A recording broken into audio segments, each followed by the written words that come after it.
The 2026 World Cup starts in 8 days, and this tournament is being played under a set of rules that have never been used at a World Cup before.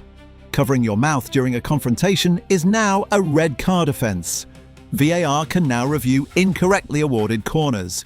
Goalkeepers have 10 seconds to get off the pitch when substituted, or their team plays with 10 men.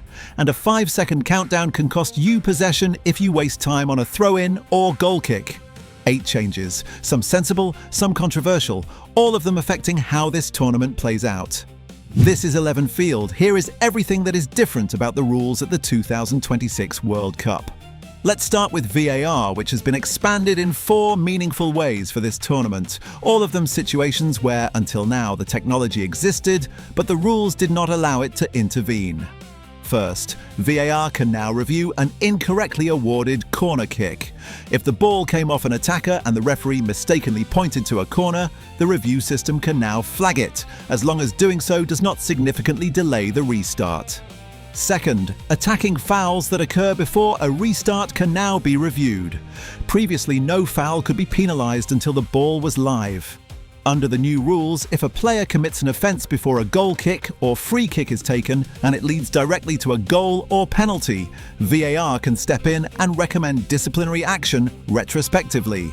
Third, and most significant, a red card that results from a clearly incorrect second yellow can now be reviewed and overturned.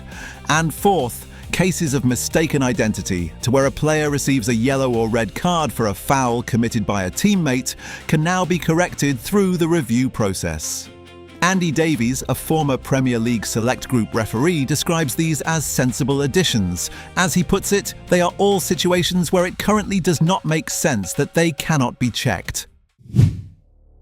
2 new red card offences have been introduced for this tournament, and the reasoning behind both is worth understanding.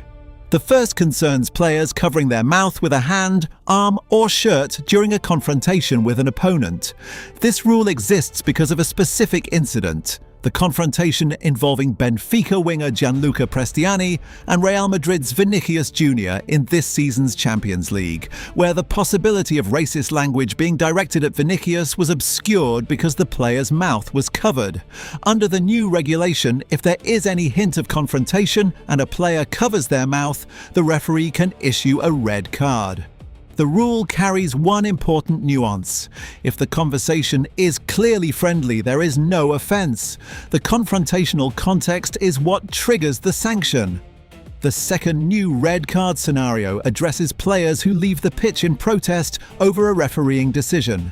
If a player walks off in frustration, they are gone.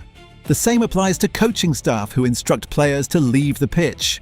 And if a team causes a match to be abandoned entirely, as happened at the Africa Cup of Nations final between Senegal and Morocco when players refused to continue, that team forfeit the match.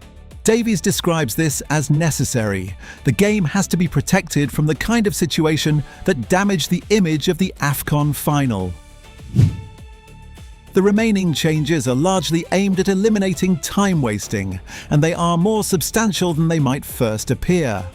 When a substitution is made, the outgoing player now has 10 seconds to leave the pitch at the nearest exit point. If they fail to do so, the replacement must wait until the next stoppage in play, which must be at least 1 minute away, before being allowed onto the pitch. During that time, the team plays with 10 men. This removes the habit of substituted players deliberately dawdling across the full length of the pitch, which has been one of the most routine forms of time wasting in the modern game.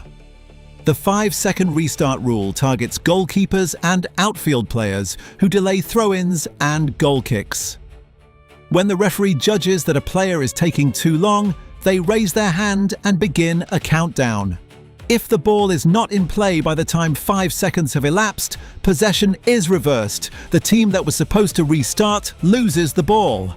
Davies expects this to have an immediate effect, particularly on goalkeepers, who will simply not risk a 5-second countdown resulting in a corner being awarded against them.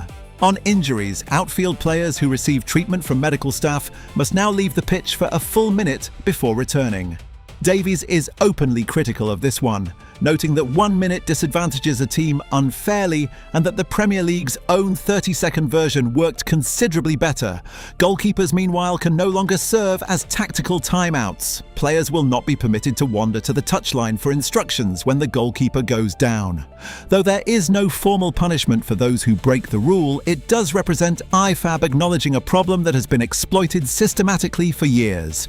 And finally, with 3 host nations across North America providing extreme summer heat, there will be a 3-minute hydration break around the 22nd minute of each half, when managers will also be permitted to give instructions to their squads.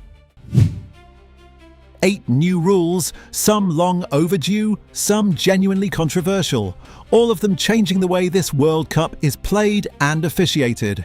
Which of these changes do you think will have the biggest impact on the tournament? And is there one you think goes too far? Drop your verdict in the comments. Subscribe to 11 Field, 8 days to June 11th, and we have every angle covered. See you next time.